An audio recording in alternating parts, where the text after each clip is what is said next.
Okay, so now this I think is truly a hot topic, or it's probably the hottest topic we have available in our industry, which is about buttock fillers. And buttock fillers is usually, I mean, to wrap up what I'm telling you is the best thing to stay away from them, but there's so many don'ts, very few do's. We go through the do's as well. Especially be careful with non-absorbables, because non-absorbables sound extremely appealing to patients because the effect is permanent. But my view is if I put them and I have a problem, the problem will also be permanent. So really bad practice is avoid. So let's run through a few options just for knowledge, not for doing. And I think the king of non-absorbable fillers is probably fluid silicone. That's a total no-go.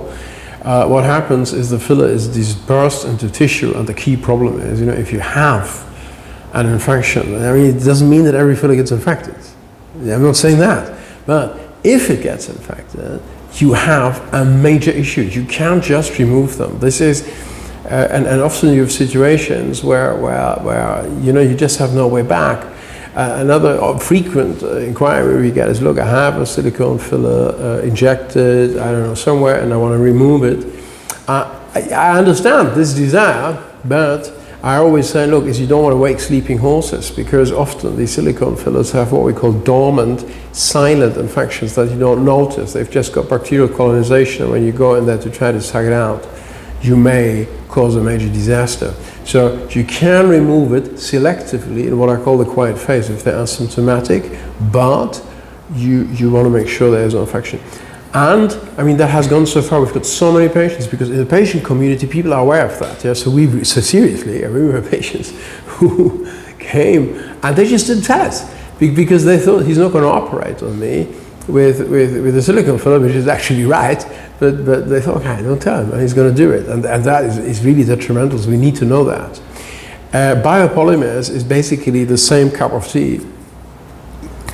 It's like injecting plastic particles into your buttock.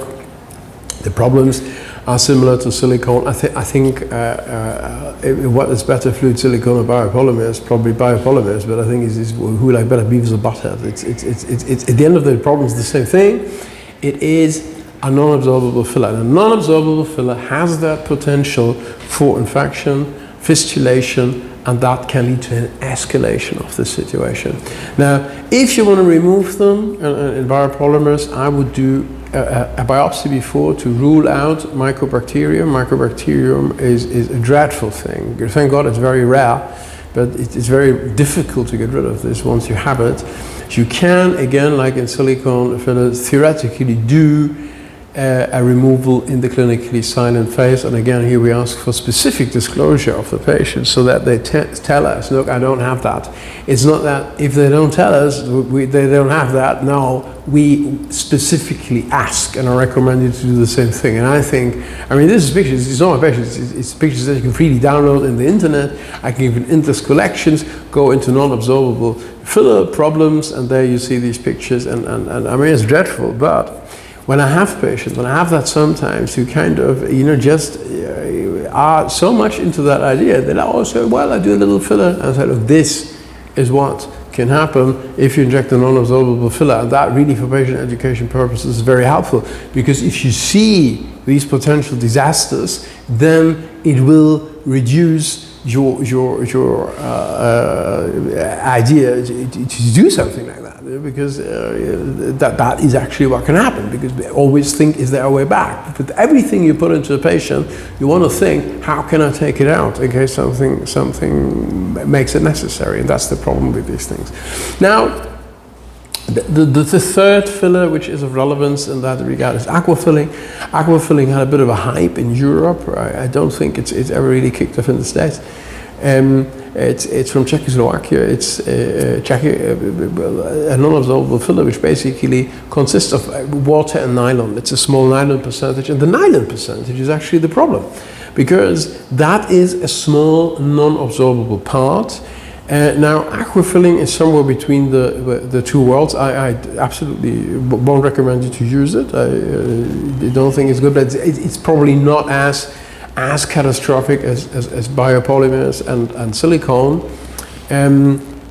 We do consider cases for that. That means if somebody is aquafilling, that doesn't mean we primarily say no. to secondary surgery, but we need an MRI to see, is it dispersed, that means all over the butt, or is it localized, and can we possibly operate around it? However, we do these procedures because on a no warranty basis. That means we advise the patient, look, if you have this non-absorbable filler, there is a small but noteworthy possibility that this flares up. And the important thing is that if that happens, keep calm, don't do surgery, just treat conservatively.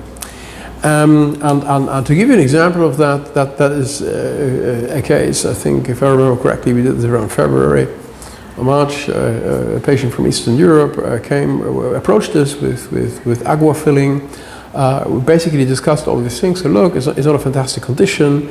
We're not happy for you to have agua filling, but okay, let's do an MRI. We found very well demarcated substance in the upper half of the buttock. And so far, so good. Recovery is normal, and then 5 weeks after surgery, she had a fistulating inflammatory process. So which we treat conservatively, like we did with the patient before. So okay, the thing regressed, and 10 weeks later, the same thing again. And then she was back in her home country, and I said, look.